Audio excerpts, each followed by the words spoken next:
नमस्कार, मेरा मध्य प्रदेश देख रहे हैं आप। मैं हूं पुनीत पाठक। मध्य प्रदेश के दिन भर की बड़ी खबरें विस्तार से दिखाते हैं। मध्य प्रदेश की आदिम जाति कल्याण मंत्री मीना सिंह ने ये मांग की कि आदिवासियों को गैर हिंदू बताने वालों के खिलाफ राजद्रोह का केस दर्ज होना चाहिए।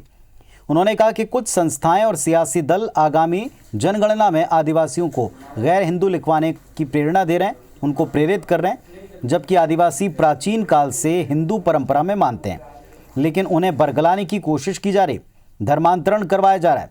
मीना सिंह ने आदिवासी स्टूडेंट्स की छात्रवृत्ति का घोटाला करने वालों के खिलाफ सख्त मुहिम चलाने की बात कही। मीना सिंह इंदौर में मीडिया से बात कर रही थीं।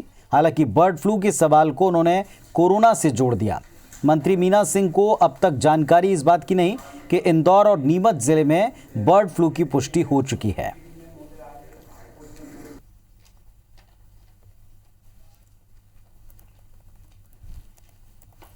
जो हमारे आदिवासी समाज है वो आज से नहीं, पीढ़ी दर पीढ़ी हमारी हिंदू परंपराओं को मानते आ रहे हैं। कुछ ऐसे लोग लगे हैं समाज को बांटने के लिए, कुछ राजनीतिक दल के भी लोग हैं, कुछ ऐसे संगठनों के लोग हैं कि आदिवासी भाइयों को भड़काने में लगे हैं कि आप हिंदू नहीं हो, गैर आदिवासी करके दर्ज कराओ।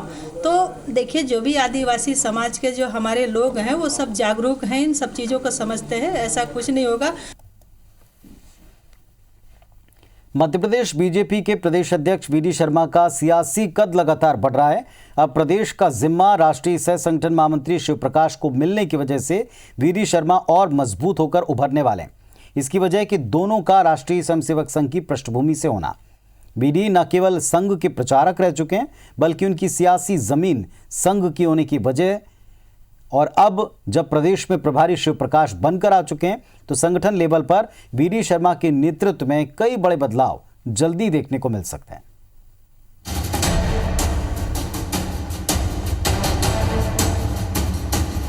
यूं तो मध्य प्रदेश की सियासत में बीजेपी हर दांव पेच जानती है, मगर इस बार जो नए समीकरण बने हैं उस पर हर किसी की नजर है, जो कई बड़े परिवर्तन की ओर इशारा भी कर रहे हैं। दरअसल पार्टी हाईकमान ने सत्ता और संगठन के समन्वय के सारे सूत्र राष्ट्रीय सह संगठन महामंत्री शिव प्रकाश को प्रदान किए हैं, जिसकी वजह से वीडी शर्मा को पॉलिटिकल माइलेज और अधिक मिलेगा। यानी सरकार के हर बड़े निर्णय के पहले शिव प्रकाश की मंजूरी अनिवार्य रहेगी, तो इसमें वीडी शर्मा की भूमिका भी काफी महत्वपूर्ण रहने वाली है। खास बात यह है कि शिव प्रकाश को ही मुख्यमंत्री शिवराज सिंह चौहान, सिंधिया और प्रदेश अध्यक्ष वीडी शर्मा के बीच समन्वय का काम भी दिया गया है। भारतीय जनता पार्टी मध्य प्रदेश में संगठन हमेशा से ही हावी रहता है, और हावी केवल मध्य प्रदेश में नहीं रहता, पूरे देश में रहता है। हमारे यहाँ की रचना की, हमारे यहाँ के क्रियान्वयन की जो है तारीफ और प्रशंसा पूरे राष्ट्र में की जाती है। और शिव प्रकाश जी भाई साहब का भोपाल आना निश्चित रूप से कार्यकर्ताओं का सौभाग्य, और हमें लगता है कि उनके आने से निश्चित रूप से संगठन को और ज्यादा चालना मिलेगी। बीजेपी हाईकमान ने राष्ट्रीय सह संगठन महामंत्री शिव प्रकाश का केंद्र भोपाल तय किया है। इस वजह से शिव प्रकाश भोपाल में ही रहेंगे, यानी सत्ता और संगठन का केंद्र वहीं रहने वाले हैं, और यहीं से वे अन्य राज्यों के भी दौरे करेंगे। उन्हें मध्य प्रदेश के अलावा आंध्र प्रदेश, तेलंगाना, छत्तीसगढ़, पश्चिम बंगाल और महाराष्ट्र का प्रभारी भी बनाया गया है। खास बात यह है कि पार्टी में ये नई व्यवस्था आरएसएस की तर्ज पर पहली बार लागू की गई है। देखिए, आरएसएस के शिव प्रकाश को यहाँ पर भेजा गया है। वो और वीडी शर्मा मिलकर यहाँ मध्य प्रदेश में मुसीबत खड़ी करने वाले हैं सरकार की और शिवराज सिंह जी की। आने वाले समय में पूरे सरकार के अंदर सारे महकमों में आरएसएस का कब्जा हो जाएगा, और आरएसएस जो चाहेगा वही होगा, फिर शिवराज जी के हाथ पैर बन जाएंगे। भारतीय जनता पार्टी के लिए मध्य प्रदेश ऐसा राज्य बन चुका है जिसे संगठन और सरकार की दृष्टि से बेहद अहम माना जाता है। यही वजह है कि अब पार्टी हाईकमान ने इस राज्य के संगठनात्मक फार्मूले को उन राज्यों में लागू करने का फैसला कर लिया है जहां पर संभावनाएं अच्छी दिख रही हैं, ताकि सियासत की जमीन को और अधिक उपजाऊ बनाकर कमल खिलाया जा सके। सुधीर दंडोतिया, IBC 24, भोपाल। मध्य प्रदेश में लव जिहाद कानून की सारे देश में चर्चा के बाद मध्य प्रदेश के नेता इस फॉर्मूले से पश्चिम बंगाल में फतह का प्लान बना रहे हैं। मध्य प्रदेश में धर्म स्वातंत्र अध्यादेश लाने के बाद अब बीजेपी सरकार बनने के बाद में पश्चिम बंगाल में भी लव जिहाद के खिलाफ कानून बनाने के लिए तैयार है। मध्य प्रदेश में गुरुवार को राज्यपाल ने लव जिहाद अध्यादेश को मंजूरी दी है। बीजेपी सरकार अपने इस फैसले का पश्चिम बंगाल में प्रचार करेगी। प्रदेश के गृह मंत्री नरोत्तम मिश्रा का ऐलान है कि पश्चिम बंगाल में बीजेपी सत्ता में आते ही मध्य प्रदेश की तर्ज पर लव जिहाद के खिलाफ धर्म स्वातंत्र्य कानून लाएगी। पश्चिम बंगाल में जबरियां या फिर साजिश के तहत धर्म बदलवाने वालों के खिलाफ कानून बनेगा। इतना ही नहीं, बंगाल में सत्ता में आने के बाद पश्चिम बंगाल में गौ कैबिनेट बनाई जाएगी। राज्य की गायों को सुरक्षा देने के लिए गौ कैबिनेट का गठन कर बड़े फैसले लिए जाएंगे।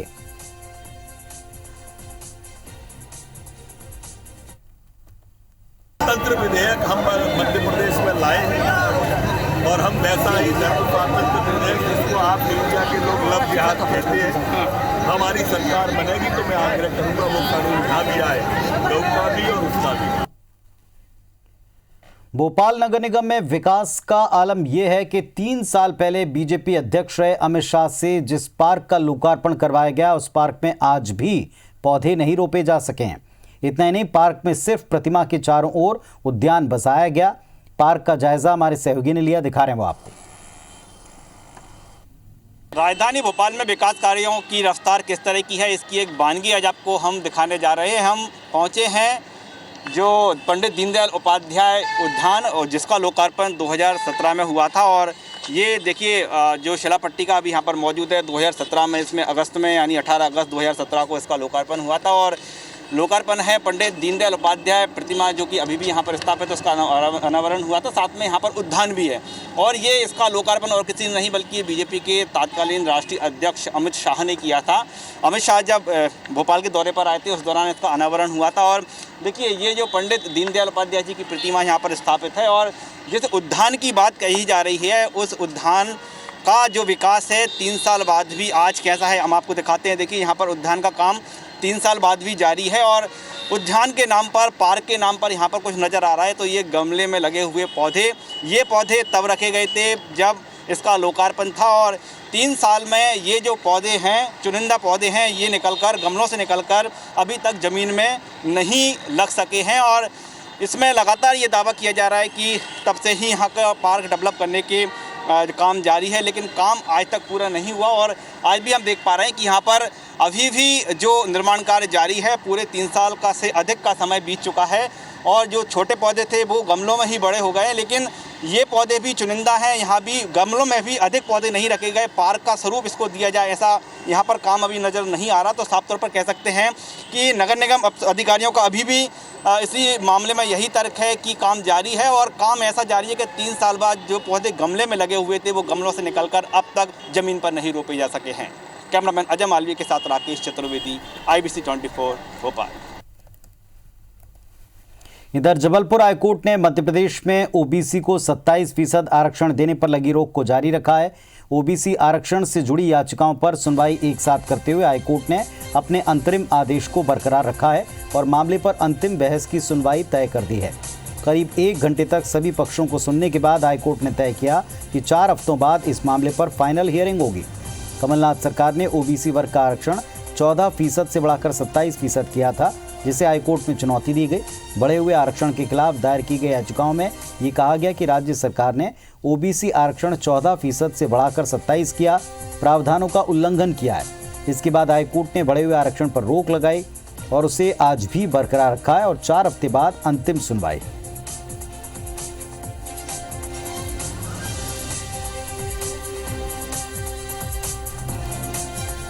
मध्य प्रदेश हाईकोर्ट ने साफ कर दिया है कि अभी भी रिजर्वेशन जो ओबीसी का है वो 14% ही रहेगा, क्योंकि कहीं 27% होता है तो वो 50% से अधिक हो जाएगा। और अब इसको 4 हफ्ते के बाद फाइनल हियरिंग के लिए लगाया गया है मामले को।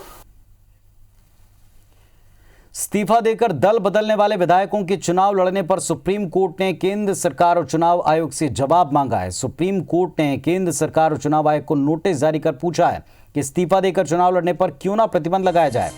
इस संबंध में 4 हफ्ते में जवाब मांगा गया है। मामले की अगली सुनवाई 5 फरवरी को होगी। दरअसल मध्य प्रदेश महिला कांग्रेस की महासचिव डॉक्टर जया ठाकुर की ओर से एक याचिका दायर की गई थी, जिसमें कहा गया कि पिछले कुछ सालों में कर्नाटक, मेघालय, गोवा, मणिपुर, उत्तराखंड, राजस्थान और हाल ही में मध्य प्रदेश में बड़े पैमाने पर विधायकों को लालच देकर उनका इस्तीफा कराया गया। दल बदलने के बाद उन्हें मंत्री बनाया गया। इसके बाद उन्होंने फिर से चुनाव लड़ा। याचिका में कहा गया कि हाल ही में दमोह के विधायक ने इस्तीफा देकर दल बदल किया, जो इसी श्रेणी में आता है। याचिका में मांग की गई कि इस्तीफा देकर दल बदलने वाले विधायकों को अयोग्य घोषित कर प्रतिबंध लगाया जाए।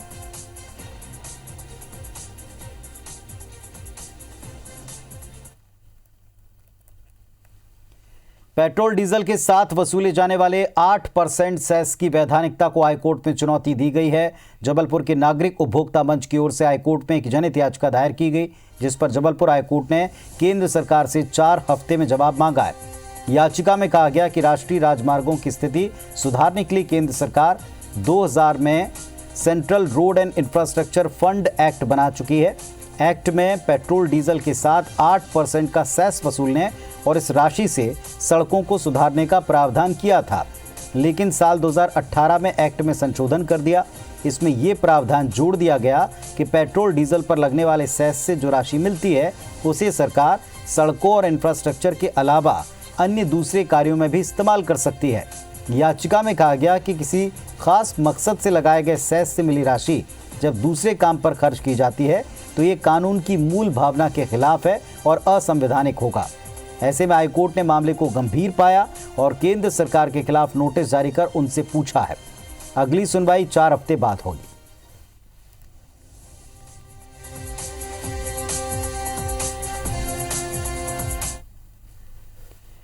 हाईकोर्ट के आदेश के बावजूद मध्य प्रदेश के जिला उपभोक्ता फोरम में अध्यक्षों और सदस्यों की नियुक्ति न करना सरकार के आला अफसरों को भारी पड़ सकता है।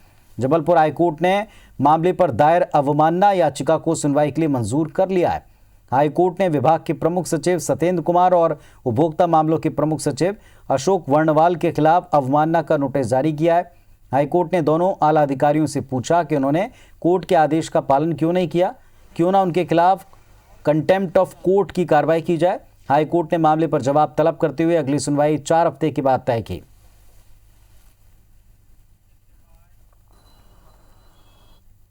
याचिकाकर्ता ने यही बताया है कि मध्य प्रदेश शासन को लगातार पत्र लिखा गया और नोटिस भी दिया गया कि हाईकोर्ट में अंडरटेकिंग दे कहने के बाद ही पद नहीं भरे गए हैं, तो ये हाईकोर्ट के आदेश की अवहेलना भी हो। उसके बाद भी शासन ने कोई कार्रवाई नहीं की, तो इसमें आज याचिका जारी की गई थी। इसमें लाभ विभाग के प्रमुख सचिव और कंज्यूमर फोरम विभाग के प्रमुख सचिव को नोटिस जारी की। डिप्टी एडवोकेट जनरल को निर्देश दिए कि इंस्ट्रक्शन लिख के जवाब प्रस्तुत करें। 70 करोड़ की MDMA ड्रग्स के मामले में इंदौर पुलिस टेंट हाउस व्यापारी दिनेश अग्रवाल और उससे जुड़े कॉन्टैक्ट को खंगाल रही है। ये जानकारी भी जुटाई जा रही कि इंदौर शहर में कब से अवैध काम कर रहा था। दिनेश अपने टेंट पर ड्रग्स और पुड़िया देने की बातें करता था। इसकी सूचना कर्मचारी ने क्राइम ब्रांच को उनके एक सिपाही को दी। क्राइम ब्रांच ने 20 दिन तक रैकी की और इस रैकेट का पता लगाया। ये बात भी पता चली कि आरोपियों ने छोड़ने के लिए सिपाहियों को लाखों रुपए का ऑफर तक दिया। उधर ड्रग के मामले में देश की सबसे बड़ी कार्रवाई होने से 5 आरोपियों से ATS और नारकोटिक्स की टीमें पूछताछ कर रही हैं। ये पता चला कि ड्रग सप्लायर और फार्मा कंपनी का संचालक वेद प्रकाश व्यास जमीन की धोखाधड़ी भी करता था। उसकी पत्नी गिरफ्तार हो चुकी है। वेद प्रकाश व्यास और उसकी पत्नी के खिलाफ पहले से हैदराबाद में धोखाधड़ी का केस दर्ज है। पत्नी राजस्थान की रहने वाली है। कुछ महीने पहले उसे गिरफ्तार किया जा चुका है। व्यास तब फरार था। पुलिस की सबसे बड़ी चुनौती आरोपियों की ड्रग्स बनाने वाली फैक्ट्री को पकड़ने की है, क्योंकि व्यास ने जो फैक्ट्री बताई वहां सिर्फ दवाइयां बनाने के सुराग मिल रहे हैं। पुलिस को आशंका है कि आरोपी वेद प्रकाश व्यास की हैदराबाद में कोई दूसरी फैक्ट्री है जहां MDMA ड्रग बनती थी। IG हरिनाचार्य मिश्र के मुताबिक वो 2013 से हैदराबाद में है और वहीं सक्रिय है। पता किया जा रहा है कि उसके दिनेश अग्रवाल के अलावा और कितने बड़े दलालों से संपर्क है। IG के मुताबिक इंदौर समेत दूसरे प्रदेश के 5 लोगों की जानकारी जुटाई गई है जो इस गैंग का हिस्सा हैं।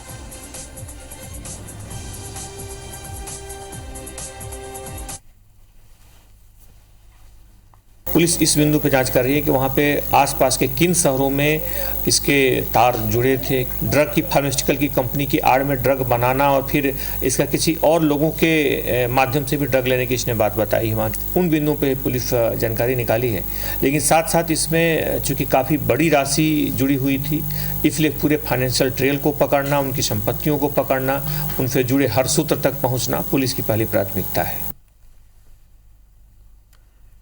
इधर खरगोन जिले में बड़वा स्थित नर्मदा नदी में श्रद्धालुओं से भरी एक नाव पुल से टकराने के बाद में पलट गई, डूब गई और इस नाव में कुल 11 लोग सवार थे। इनमें से 9 लोगों को मौके पर मौजूद गोताखोर और नाव चलाने वाले केवट समाज के लोगों ने सुरक्षित रेस्क्यू कर लिया, अस्पताल पहुंचाया। नाव में सवार 2 लोग लापता बताए गए। पुलिस की मौजूदगी में गोताखोर लापता जितेंद्र और हिना नाम की युवती की सर्च करते रहे। ये सभी लोग आपस में रिश्तेदार हैं। ये ग्राम सिरलाय सनावत से नर्मदा नदी में मन्नत वाली चुनरी उड़ाने के लिए पहुंचे थे। इसी दौरान पुल से टकराने के बाद नाव अचानक पलट गई। बताया जा रहा है कि नाव में सवार एक भी श्रद्धालु ने लाइफ जैकेट नहीं पहना था। गनीमत रही कि नाव डूबते ही नर्मदा किनारे बैठे गोताखोरों और केवट समाज के लोगों ने बीच धार से 9 लोगों को सुरक्षित रेस्क्यू किया, वरना यह हादसा बड़ा होता, गंभीर होता। 2 लोगों की तलाश जारी है। घटना की जानकारी के बाद नर्मदा तट पर लोगों की भीड़ जमा हो गई। नाव डूबने की सूचना मिलते ही खरगोन जिले के एसपी शैलेंद्र सिंह चौहान समेत बड़वा एसडीएम प्रवीण फुलफगारे और बड़वा सनावत के टीआई भी पुलिस बल के साथ वहां पहुंचे।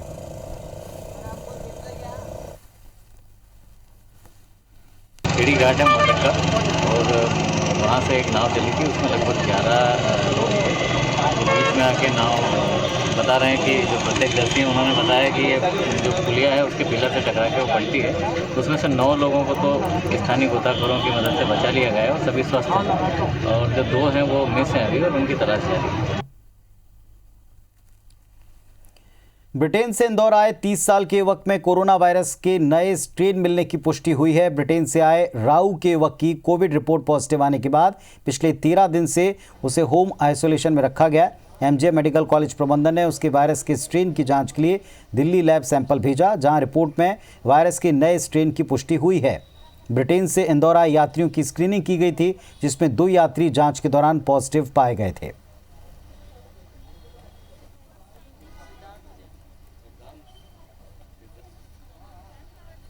अभी नॉर्मल है, निगेटिव हो गया है। वो 6 तारीख को लौटा था यहाँ पर। उसके 39 कॉन्टैक्ट ट्रेसिंग 39 की थी उसकी, उसमें से केवल 5 इंदौर में है, 34 लोग बाहर जा चुके हैं। वहाँ हम लोगों ने सूचना दे दी है। 5 1 महीने के बाद पूरे नॉर्मल हैं, कोई सिम्टम्स नहीं है उनमें। फिर भी प्रिकॉशनरी उनका टेस्ट करा लिया गया है और ऐसी कोई चिंता की बात नहीं है उसमें।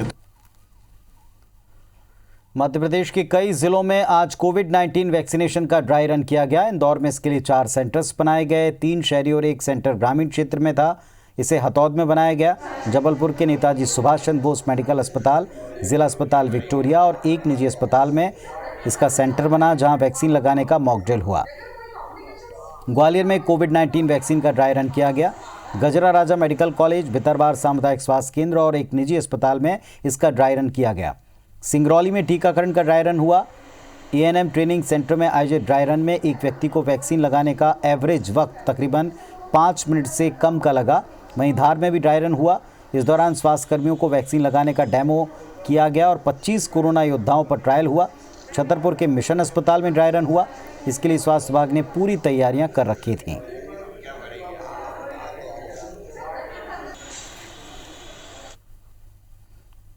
मध्य प्रदेश के 7 जिलों में बर्ड फ्लू को लेकर हाई अलर्ट है। इंदौर में कौओं के बाद में अब मुर्गे मुर्गियों में भी बर्ड फ्लू के लक्षण मिले। इसके बाद नगर निगम की टीम, स्वास्थ्य विभाग का अमला, पशु चिकित्सा विभाग की टीम सक्रिय है। शहर भर में चिकन शॉप पर कार्रवाई की जा रही है। उज्जैन में महाकाल मंदिर परिसर में कौओं की मौत हुई, लेकिन सूचना के बावजूद प्रशासन ने सुध नहीं ली। यहाँ हजारों श्रद्धालु प्रतिदिन आते हैं। जबलपुर के गौर इलाके में संदिग्ध हालत में पक्षियों की मौत के बाद प्रशासन इसके कारण जानने में जुटा है। मंडला में बिछिया में कौवे की मौत के बाद हड़कंप मचा। जिले के कान्हा टाइगर रिजर्व में अलर्ट है। कान्हा टाइगर रिजर्व में सैकड़ों प्रजाति के पक्षियों के होने से पार्क को संवेदनशील माना जा रहा है। हरदा के साथ जिले के हंडिया में पक्षियों की मौत से इलाके में दहशत है। प्रशासन जांच करवा रहा है। निवाड़ी जिले की पृथ्वीपुर तहसील के सोरका गांव में करीब 1 दर्जन से अधिक काली चिड़िया और कौओं की मृत्यु हुई, जिससे इलाके में हड़कंप है। प्रशासन मौत के कारणों की जांच कर रहा है।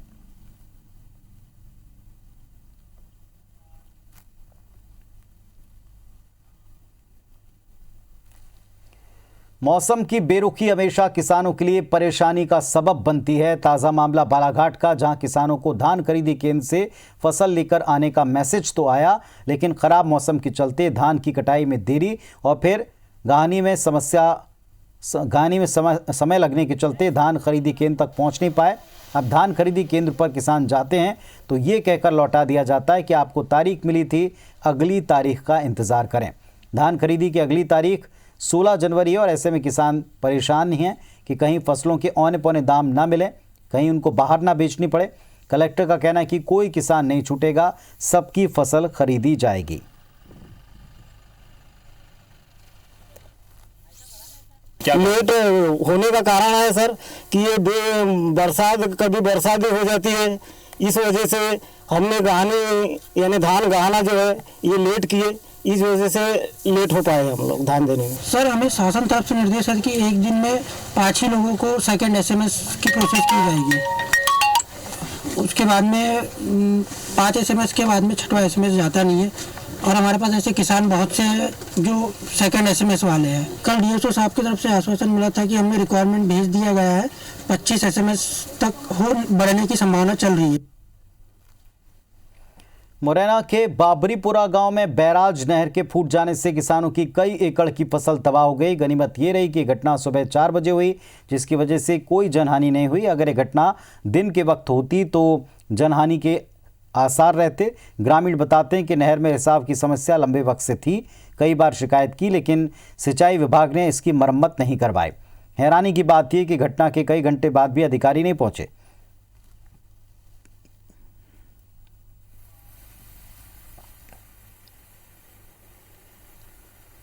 जिले में बढ़ते अपराधों के ग्राफ के बीच जबलपुर रेंज के IG भगवत सिंह चौहान ने जब वार्षिक निरीक्षण किया तो पुलिस महकमे की पोल खुल गई।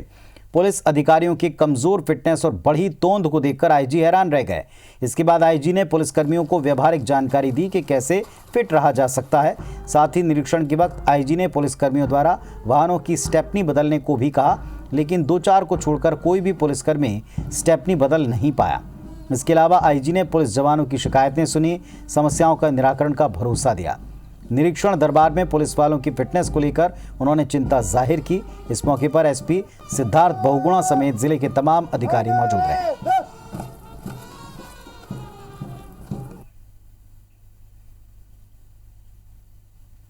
और जवानों का एक जवानों के पास जो निरीक्षण किया है, मैंने देखा करीब 99% जो है फिट थे। करीब 2% के आसपास थोड़ा सा अनफिट, कमज़ोर या ओवरवेट थे। उनके लिए हम योगा और एक्सरसाइज इसका पुलिस लाइन में अभ्यास चलवाएंगे। रीवा के चाकघाट थाना पुलिस का एक वीडियो सोशल मीडिया पर वायरल हो रहा है, जिसमें शिकायत लेकर थाने पहुंचे पीड़ित के साथ थाना प्रभारी बदसलूकी करता नजर आ रहा है, आपत्तिजनक शब्दों का इस्तेमाल कर रहा है। इस वीडियो की भनक जब पुलिस अधीक्षक कार्यालय को लगी तो कारण बताओ नोटिस जारी किया गया। वीडियो में साफ तौर पर सुना जा सकता है कि शिकायत लेकर पहुंचे पीड़ितों को जेल में बंद करने की बात थाना प्रभारी कह रहे हैं। इसको भी ले जा, जो सबको बंद करो।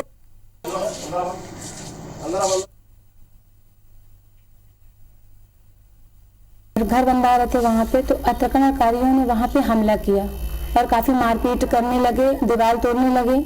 तो मैं थाने पहुंची और जब थाने पहुंची तो TI साहब ने हमारे साथ बहुत ही बदतमीजी की, बहुत उल्टा सीधा हमारे साथ किया, गाली गलौज किए, पापा जी को हमारे धक्का मार दिए और बोले सबको अंदर बंद करिए। थाना प्रभारी का एक वीडियो वायरल हुआ है, देखा जा रहा है। उसका वीडियो में थोड़ा सा आपत्तिजनक शब्द कुछ बोले जा रहे हैं उनके द्वारा। उस संबंध में उनको कारण बताओ नोटिस दे दिया गया है और उनकी उस संबंध में जाँच की जाएगी और जिस तरह के तथ्य आएंगे उसमें उस तरह की कार्रवाई कर दी जाएगी। फास्ट फूड के नाम पर किस तरह लोगों के जीवन से खिलवाड़ हो रहा है, उसकी तस्वीर नरसिंहपुर में देखने को मिली। यहां ब्रेडशाला नाम से ब्रेड और टोस्ट बनाने वाली कंपनी का खाद्य अधिकारियों ने निरीक्षण किया, जहां हर तरफ गंदगी दिखी। खाद्य विभाग और SDM की संयुक्त कार्रवाई में भारी अनियमितताएं पाई गईं। अधिकारियों ने ब्रेडशाला फैक्ट्री की खाद्य सामग्री, तेल, ब्रेड, आटे के सैंपल्स ले लिए हैं, जाँच के लिए भेजा है। जाँच रिपोर्ट आने के बाद कार्रवाई की बात कही जा रही है।